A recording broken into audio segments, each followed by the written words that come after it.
ఒకప్పుడు ఒక వృద్ధరాజు ఉండేవాడు. అతనికి ముగ్గురు కుమారులు. ఇద్దరు పెద్దవాళ్ళు చాలా తెలివైనట్టుగా, బలమైనట్టుగా కనిపించేవారు. చిన్నవాణ్ణి మాత్రం మందబుద్ధి అని పిలుస్తూ తక్కువగా చూసేవారు. ఒకరోజు రాజు నా తర్వాత ఎవరు రాజ్యాన్ని పాలించాలో పరీక్షిద్దాం అని అనుకున్నాడు. కోట మేడ మీదికి వెళ్లి 3 ఈకలను ఊదాడు.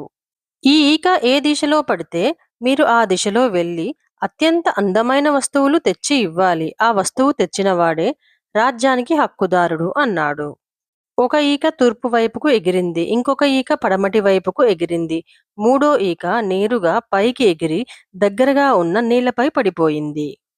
పెద్ద అన్నలు ఇద్దరూ తమ తమ దారుల్లో వెళ్ళిపోయారు. చిన్నవాడిని మాత్రం వారు నవ్వుకుంటూ నీ ఈక ఇక్కడే పడిపోయింది. నువ్వెక్కడికి వెళ్తావు అని ఎగతాళి చేశారు. చిన్నవాడు ఈక పడిన దగ్గర నేలను జాగ్రత్తగా చూశాడు. అక్కడ చిన్న గుమ్మం కనిపించింది. దాన్ని తెరిచి దిగుతుంటే ఒక మాయా గుహలోకి వెళ్ళిపోయాడు. లోపల ఒక పెద్ద బొద్దుగా ఉన్న ఎలుక అతనితో మృదువుగా మాట్లాడింది. ఏం కావాలి రాజకుమారా అని అడిగింది. అతడు తన నాన్నగారికి ప్రపంచంలోనే అందమైన పట్టుతివాచి కావాలి అన్నాడు. ఆ ఎలుక తన చిన్న పిల్లలను పిలిచి మంత్రం చెబుతుంది. వారు ఒక పెద్ద పెట్టెను తీసుకుని వస్తారు. అందులో నుండి భూమిపై ఎక్కడా లేనంత అందమైన తివాచి బయటకు తీసి చిన్నవాడికి ఇస్తుంది. పెద్దన్నలు అయితే ఎక్కడో ఒక సాధారణ తక్కువ నాణ్యత ఉన్న తివాచీని తెచ్చి ఇచ్చారు. రాజు చూసి ఆశ్చర్యపోయి చిన్నవాడి తివాచీనే అందమైనది, రాజ్యం అతనిదే కావాలి అన్నాడు. కానీ పెద్ద అన్నలు అంగీకరించకుండా మరొకసారి పరీక్ష పెట్టండి అని ఒత్తిడి చేశారు.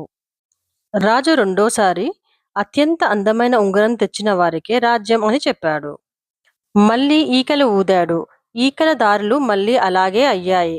చిన్నవాడి ఈక మళ్ళీ అదే చోట పడింది. అతడు తిరిగి ఆ మాయాగుహలోకి వెళ్లి ఆ ఎలుకను అడిగాడు. అది మళ్ళీ పెట్టె తెప్పించి ప్రపంచంలోనే అందమైన బంగారు ఉంగరం తెచ్చి ఇచ్చింది.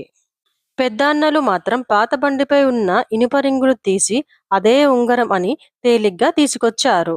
రాజు మరోసారి చిన్నవాడి వస్తువే మెరుగైనది అని చెప్పాడు.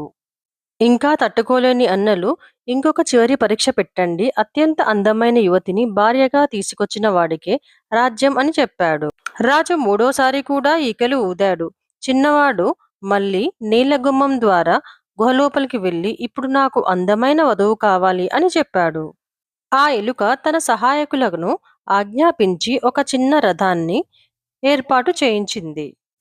ఆ రథం నుండి ఒక అద్భుతమైన అందగత్తె బయటకు వచ్చింది. ముగ్గురు రాకుమారులు తమ వధువులతో కలిసి రాజు ముందుకు వచ్చారు. పెద్ద కుమారులు ఇద్దరు దారిలో కనిపించిన సామాన్య గ్రామ యువతులను తీసుకుని వచ్చారు.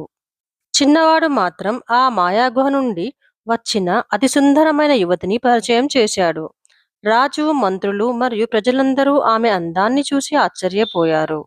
వెంటనే రాజు ఇకపై ఈ రాజ్యానికి నా చిన్న కుమారుడే వారసుడు అని ప్రకటించాడు.